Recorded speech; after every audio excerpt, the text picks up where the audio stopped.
네, 안녕하세요. 김희선입니다. 앞에서 신희진 선생님께서 저에 대한 설명을 너무 좋게 해주셔가지고 제가 뭐 더 이상 제 소개를 할 필요도 없이 바로 본론으로 들어가 보도록 하겠습니다. 제가 알짜배기 영어라고 잡았어요. 알짜배기 영어라고 잡은 이유는 이제 고등학교에 올라가면 공부하는 양이 굉장히 많아집니다. 그러면 이것도 해야 되고 저것도 해야 되고 뭐 앞서 국어나 수학과 여러분들이 강사진 분들이 말씀하셨던 것처럼 공부해야 되는 것도 너무 많고 중학교 때랑 달라지는 거 너무 많아요. 물론 영어도 달라집니다. 그러면 그걸 다 공부할 수 있느냐? 그렇진 않아요.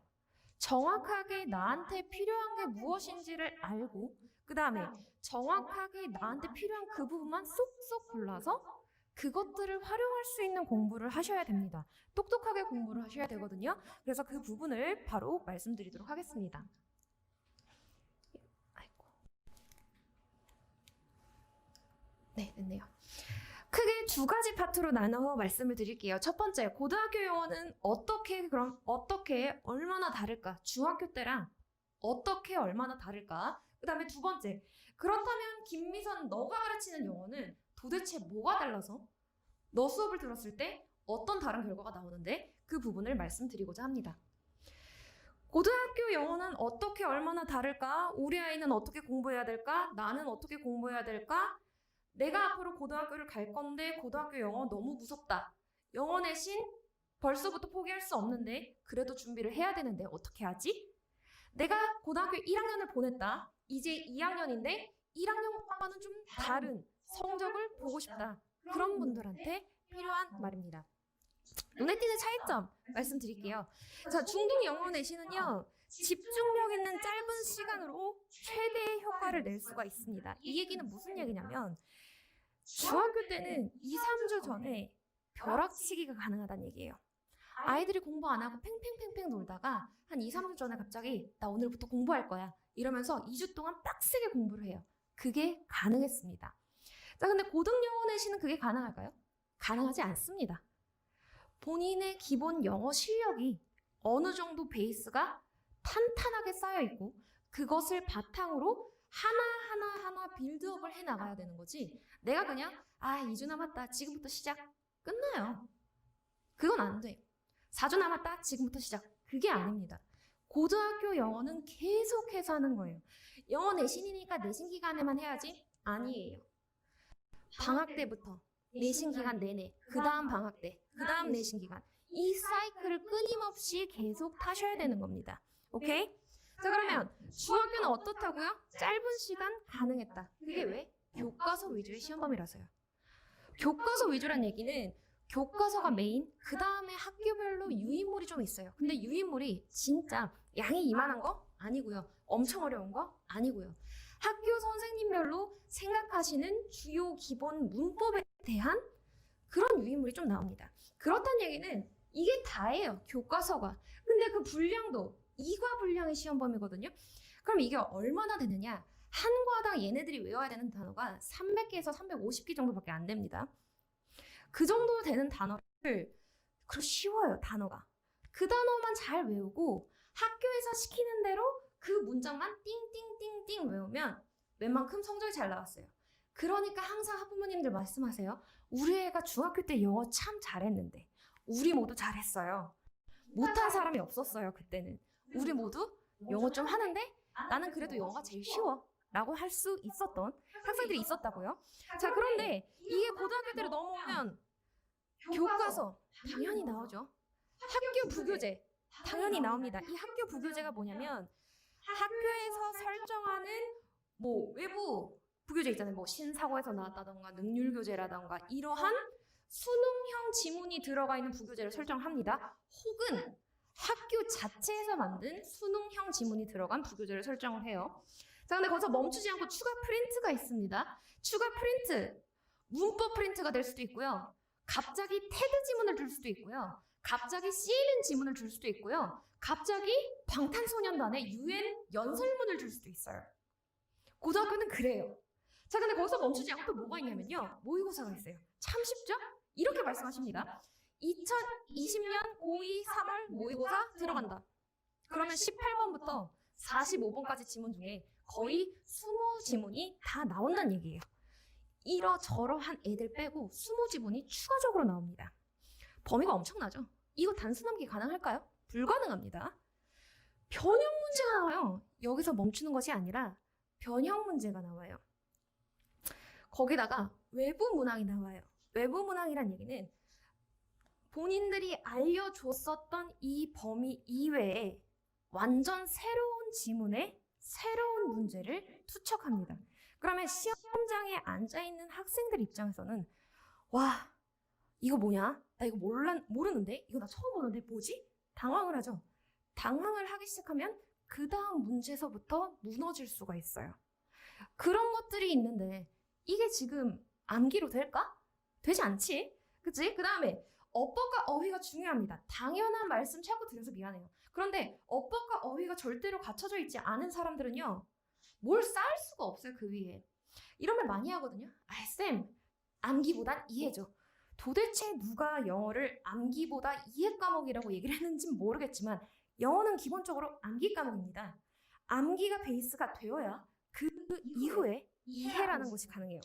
암기가 되어 있지 않으면 이해는 못합니다. 그렇기 때문에 어휘와 어법 절대적으로 암기를 하셔서 기본 실력 쌓아주셔야 되고요. 그 다음에 서술형 난이도 급증합니다. 급증이에요. 말 그대로 급증. 이때 암기에서 썼던 거 이때 암기에서는 못 써요. 첫째, 문장이 엄청 길어요. 둘째, 어법과 어휘 실력이 없으면 그 문장을 찢어져 있는 아이들을 다시 구성할 수 있는 힘이 없어요. 오케이? 그 다음에 세 번째, 이거 부분 점수를 주시는 분도 있지만 주시지 않는 분들도 많습니다. 그러면 하나 잘못 쓰면 그 점수 다 나가는 거예요. 그렇게 되면 등급이 떨어집니다. 그래서 난이도가 점점 올라가고 암기만으로도 풀 수 없는 문제들이 나와요. 자, 그렇게 달라집니다. 그러니까 중학교는 어떤 시기야? 공부 습관을 형성해야 하는 시기예요. 단순 암기를 계속하면서 내가 이거 지루하지만 그래도 단순 암기 계속. 어휘 암기하는 거 너무 지루하고 힘들지만 계속 해서 내 스스로의 습관을 형성해 나가는 시기입니다. 그 다음에 고등학교 영어 내시는 그럼 어떤 시기가 되어야 되냐? 진정한 공부라는 걸 할 수 있어야 돼요. 애들이 그런 말 하죠. 너 공부했어? 쌤 공부했어요. 그 학생들이 하는 공부는 공부가 아니에요. 의자에 앉아있어도 공부냐? 공부 아니지. 의자에 4시간 동안 앉아있으면 뭐예요? 3시간 반 동안 딴 생각을 하고 있는데 그렇잖아요. 진정한 공부를 해야 할 시기입니다. 중학교 때 쌓았던 기본 실력을 바탕으로 내가 고등 내신에서 어떻게 적용을 할 거고 내가 곰곰이 살펴보니까 내가 어려워하는 부분들이 어디더라? 내가 어휘는 참 잘 외우는데 어법 적용이 참 안 되더라. 내가 문법은 참 잘 풀었는데 내가 독해 문제 이거 참 잘 못 풀더라. 이런 식으로 파악을 해서 적용하고 응용하는 거예요. 자, 그러면 나는 중학교 때 단순 암기도 못했는데 난 늦었다, 난 틀렸다 하면 될까요? 안 되죠. 늦었다 생각하지 말고 본인의 실력 쌓는 데에 집중을 해야 하는 시기입니다. 단순 암기 플러스 암기하지 말란 얘기가 아니에요. 단순 암기 플러스 그 다음에 영어의 연결성을 이해해야 하는 시기입니다. 자, 이렇게 크게 달라져요. 느낌이 어떤가요? 얘는 짧은 시간 안에 반복적인 학습을 통해서 최대의 효과를 낼 수 있는 그런 시기였다면 고등학교라고 하는 것은 지나치게 변형이 많고 변수가 많은, 그래서 내가 기본적으로 탄탄하고 강한 사람이 아니라면 대적할 수 없는 적들이 너무나 많이 있습니다. 그러면 나는 이걸 탄탄하게 만들어줄 수 있어야 하겠죠. 그래서 고등학교 영어 내시는 이렇게 준비를 하셔야겠습니다. 첫 번째, 단순 암기력? 그런 말을 들으래요. 선생님 그러면 고등학교 때 단순 암기 필요 없겠다. 그쵸? 암기 아니잖아요. 암기하지 말고 나 이해하려고만 할게요. 틀렸습니다. 단순 암기는 당연한 기본입니다. 어휘 암기 안 하는데 문장을 어떻게 읽죠? 어법 암기를 안 하는데 문법 문제를 어떻게 풀죠? 내가 구문을 암기를 안 했는데 그 문장을 어떻게 해석을 합니까? 그건 당연한 겁니다. 당연한 거예요. 단순 암기 당연히 필요해요. 어휘 암기하고 문법 암기하고 문장 암기까지 모두 다 할 수 있어야 합니다. 자, 그 다음에 두 번째, 거기서 멈추냐? 거기서 멈추면 안 되죠. 학교 선생님들이 말씀하시는 야, 암기하지 마. 암기해봤자 그거 안 돼. 라고 하는 건 학생들이 자꾸 단순 암기에서 멈추기 때문이에요. 근데 거기서 멈추면 안 되고요. 멈추지 않고 어휘와 문법과 문장과 요 삼위일체를 이뤄야 돼, 이 세 개가. 그래서 얘네들 간의 연결고리를 찾아서 여기 연결, 여기 연결, 여기 연결 모두 다 연결을 할 수 있어야 돼요. 그 다음에 그 연결고리를 다시 큰 덩어리로, 그쵸? 단어에서 구문으로, 구문에서 문장으로, 문장에서 지문으로 이런 식으로 계속 연결을 해나가셔야 돼요. 근데 이 과정 중에 만약에 뭐가 하나 빠졌어. 그럼 이게 연결이 잘 될까요? 그렇지 않습니다. 이 연결고리들 중에서 뭐라도 하나 놓치게 되면 거기가 구멍이 나고 처음에는 요만했던 구멍이 점점 더 커져서 나중에 고3 때 가면 감당이 안 되는 거예요. 내신과 수능은 딱 잘라서 따로따로야는 아니에요. 연결이 되어 있습니다. 내신 시작할 때 구멍 나 있던 실력은 결국 수능에서도 구멍이 나게 되어 있어요. 그러니까 지금 시작하는 이 시작점에서 요거를 철저하게 준비를 해주셔야 나중에 수능에 가서도 잘할 수 있다. 자신이 있다. 특히나 이과를 생각하고 있는 학생들이라면 더더욱이. 나중에 수학과학 하느라 바빠요. 근데 그때 가서 막 어휘 암기하면서 막 선생님 영어 너무 어려워요. 얼마나 답답한 일이야 이게. 지금 요걸 준비를 철저하게 해서 그때 갔을 때 나는 잘하지. 나는 탄탄한 실력이 있으니까 새로운 적이 와도 다시 싸울 수 있는 힘이 있지. 이렇게 하셔야 된다고요. 아시겠어요? 자, 그러면 첫 번째 단계 말씀드릴게요. 첫 번째 단계, 어휘와 문법을 연결해서 어법을 알아야 됩니다. 이게 무슨 말이냐면 문법이랑 어법 구별 못하는 사람들 많아요. 그 얘기는 여전히 얘랑 똥인지 된장인지 모르겠는데 에라 모르겠다 같은 갈색 그냥 그렇게 한다는 거예요. 그러면 안 되죠. 둘은 분명히 다른 겁니다. 어휘와 문법이 합쳐져서 어법이라는 게 돼요. 이 얘기가 무슨 얘기냐? 어휘의 파생어를 외워야 됩니다. 그 얘기가 무슨 얘기냐면 imagine, 상상하다라는 단어가 있어요. 그거 하나만 외우면 모든 게 해결이 될까요? 아니요. imaginative, imaginary, imaginable 너무 많잖아요. 그치? 각각의 파생어를 외우셔야 돼요. 그 다음에 두 번째, 문법의 문장 적용. 그런 거예요. 주어 자리에 명사가 들어가지? 보어 자리에 형용사가 들어가지? 이런 것들을 알아야 돼요. 그렇게 하고 나서 파생어 변형과 문법의 적용 형태 알기란 무엇이냐? 내가 문장을 보니까 이 문장에 형용사가 들어가야 되는 자리네? 근데 의미로는 상상하다라는 의미가 들어가야 된다. 그렇다면 이 imagine이라는 동사의 형용사 형태를 정확하게 찾아서 넣을 줄 알아야 하며 그 다음에 문법적으로 봤을 때 동사적 성질을 가진 형용사인걸?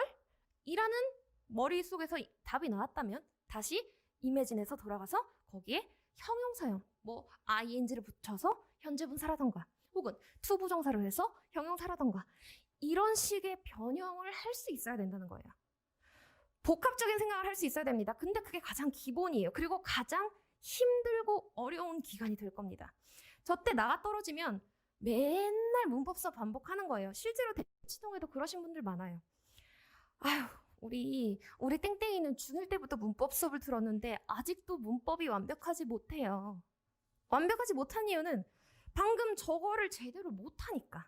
저걸 연결을 시키려고 해야 되는데 너무너무 힘든 과정이고 너무너무 귀찮은 과정이에요. 근데 저거를 제대로 할 수 있어야 합니다. 그리고 저랑은 저거를 제대로 할 수 있기 위해서 열심히 수업을 할 거예요. 여러분도 잘 따라와야 되겠지만 뒤에서 말씀드릴게요. 첫 번째가 그 어법 알기입니다. 자, 그러면 두 번째, 어법을 알았다 이제.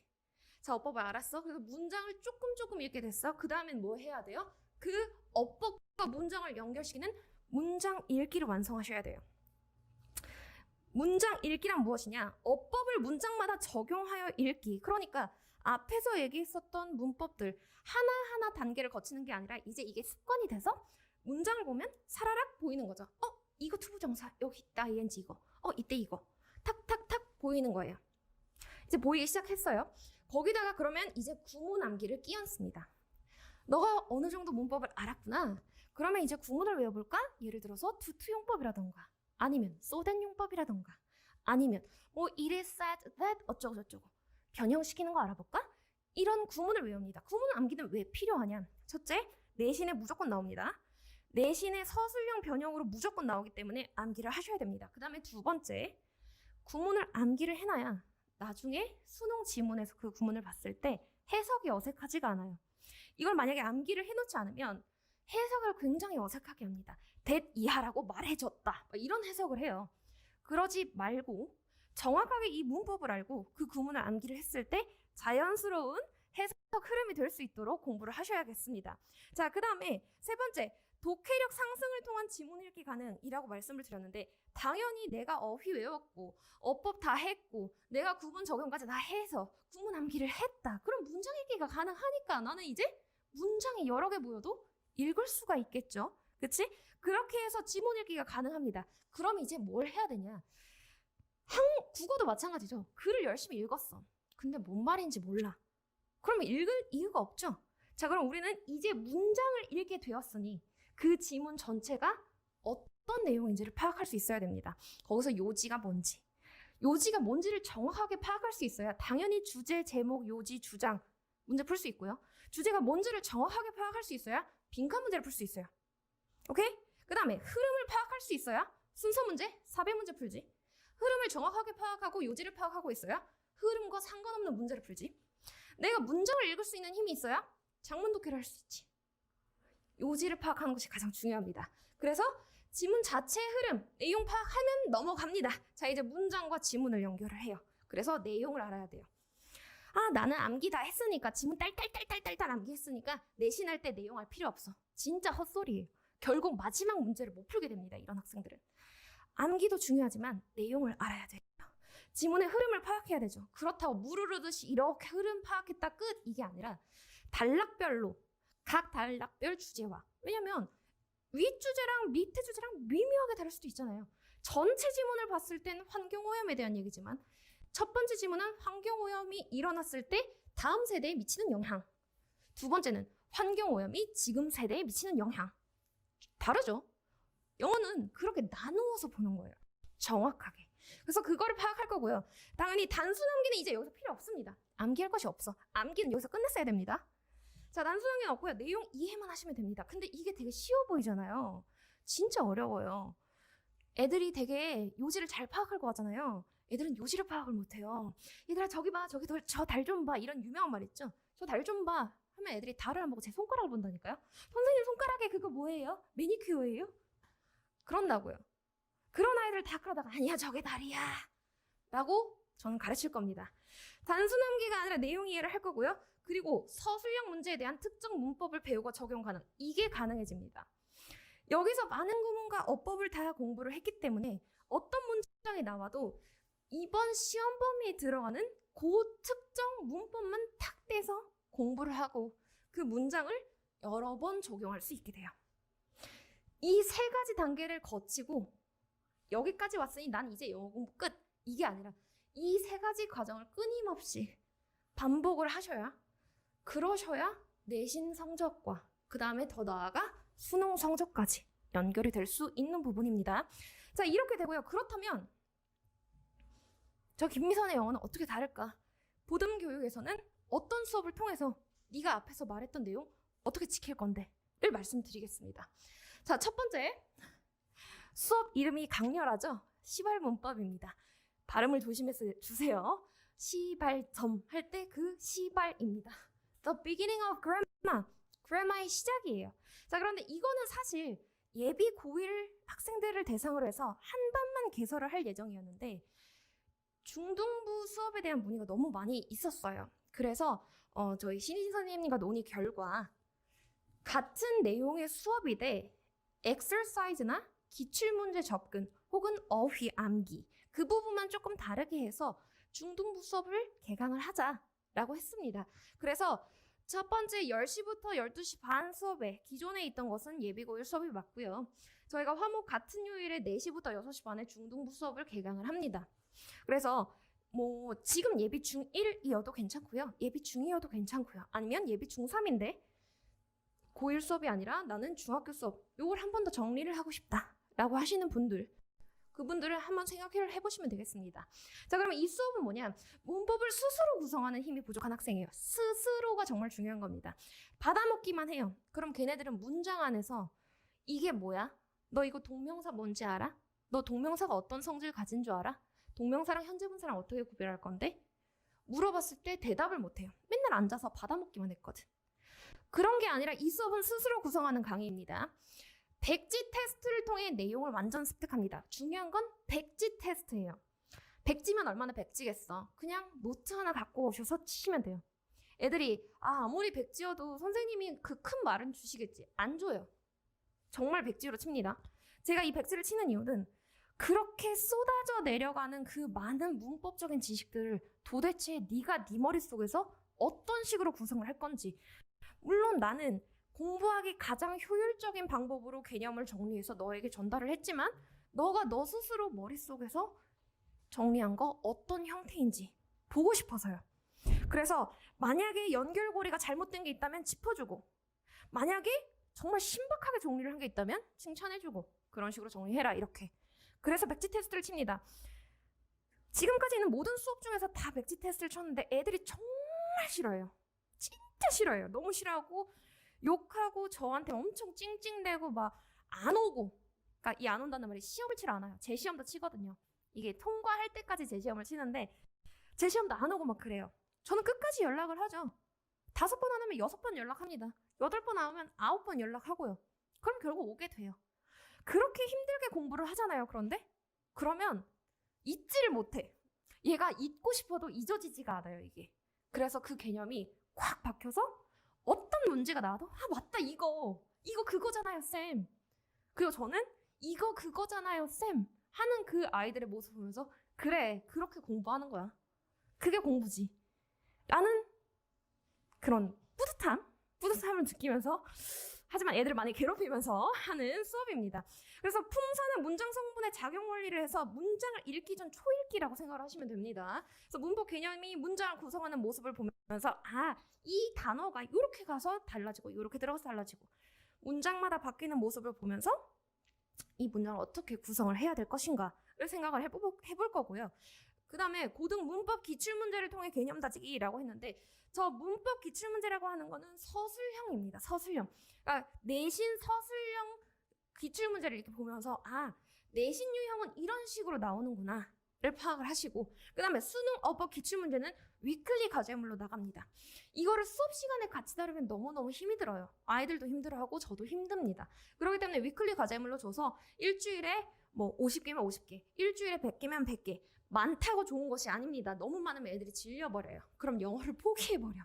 애들한테 저는 그건 클래스마다 아이들 수준, 그 다음에 아이들이 할 수 있는 능력 계속 소통하면서 요쯤 되면 아이들이 충분히 조금 힘들고 벅차지만 할 수 있다 라는 정도의 수준으로 제가 문제 개수를 내줄 겁니다. 그런 식으로 해서 고등 내신형 어법과 수능형 어법 두 가지를 다 같이 연습을 해볼 거고요.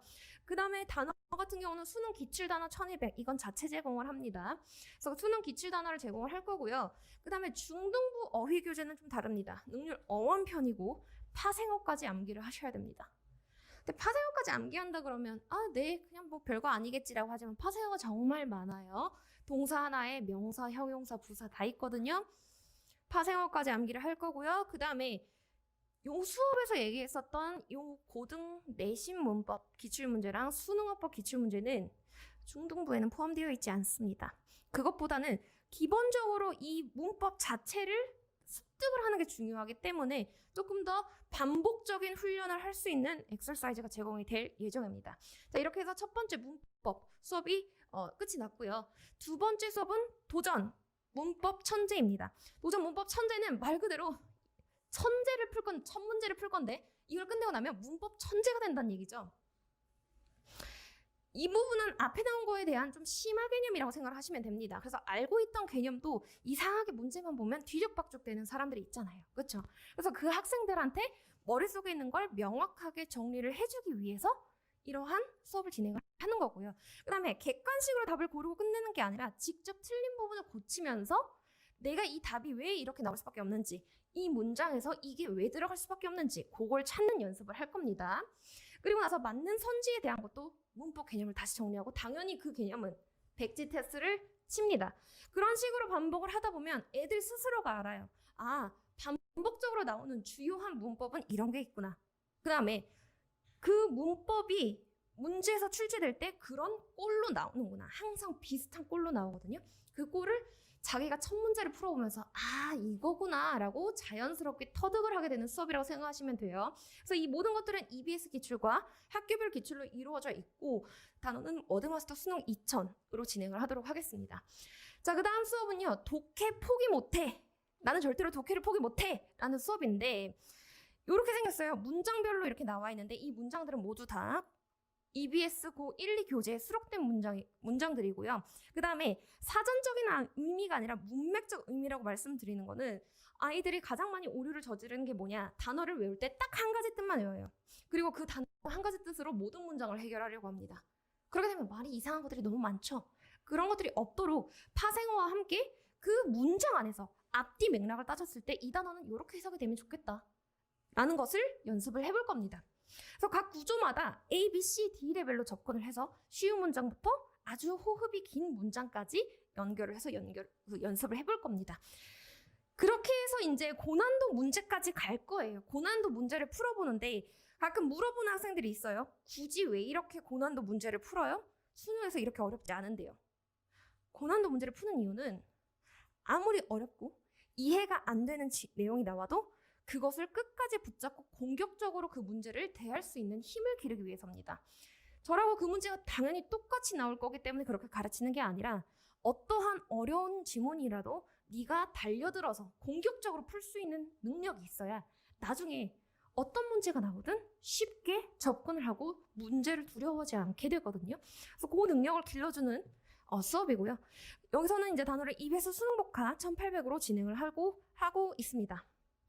그다음에 마지막으로 양어 정복입니다. 양어 정복. 이거는 어휘 수업이라고 생각하시면 돼요. 총 3시간 수업인데 3파트로 나누어서 어원과 관련된 단어를 한 200개 정도 수업과 암기를 동시에 합니다. 그 다음에 두 번째 어휘 문제를 풀어요. 그 어휘 문제는 고등학교 그 내신과 그 다음에 수능에 나오는 기출 어휘 문제를 같이 풀어볼 겁니다. 그 다음에 세 번째는 그러면 그 어휘들을 바탕으로 문장은 어떻게 구성을 할 것인가. 그래서 영작까지 이렇게 총 3단계로 진행이 될 텐데요.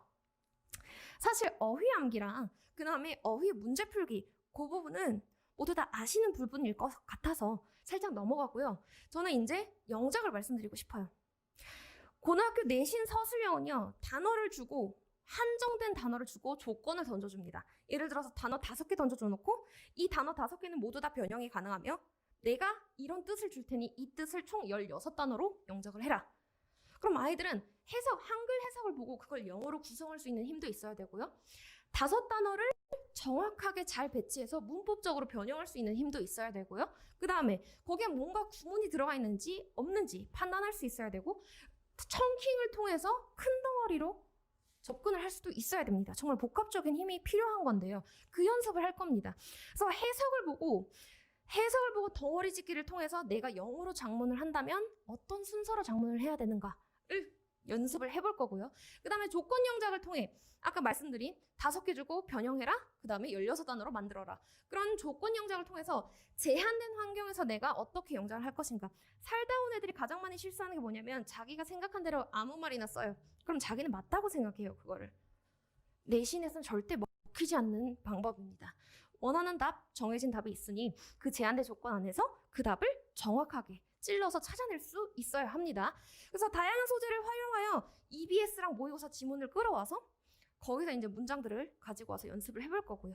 여기서는 위클리 어원 단원장이 나갑니다. 자체 제작적으로 해서 나가기 때문에 기성 기성 교재를 사실 필요 없고요. 이것도 역시 자체 교재로 나간다는 점 말씀드리겠습니다. 숨가쁘게 달려왔네요. 제가 앞에서 말씀드린 것과 저의 수업이 잘 연결이 되셨으면 좋겠고 마무리하기 전에 제가 약속드릴 수 있는 건 딱 이 3가지 뿐이라는 거. 제가 너무 뛰어난 사람이어서 애들을 무조건대로 항상 100점을 만들고 저는 이런 약속은 못해요. 그런데 제가 약속드릴 수 있는 건 저는 아이들을 절대 포기하지 않습니다. 애들을 절대 포기하지 않아요. 아이들 하나 끝까지 다 책임을 지고 열심히 할 수 있다라는 거 말씀을 드리고요. 그다음에 두 번째, 공부 시켜보니까 너 안 되겠다. 야, 네 한계는 거기까지야. 이런 한계를 설정해두지 않습니다. 될 때까지 너 그게 목표야? 그럼 목표를 향해 될 때까지 같이 가자라는 그런 태도로 임하고 있고요. 그다음에 마지막 클리닉 질문받기 시간 수업 현황 전달은 앞서 다른 선생님들 다 말씀하셨지만 우리 보듬교육에 있는 모든 선생님들이 그러시겠지만 어머님들이 궁금하신 점 혹은 어머님들이 의문이신 점 걱정이신 점 항상 미리미리 전달드리고 공유할 것을 말씀드립니다. 지금까지 김미선이었습니다. 들어주셔서 감사합니다.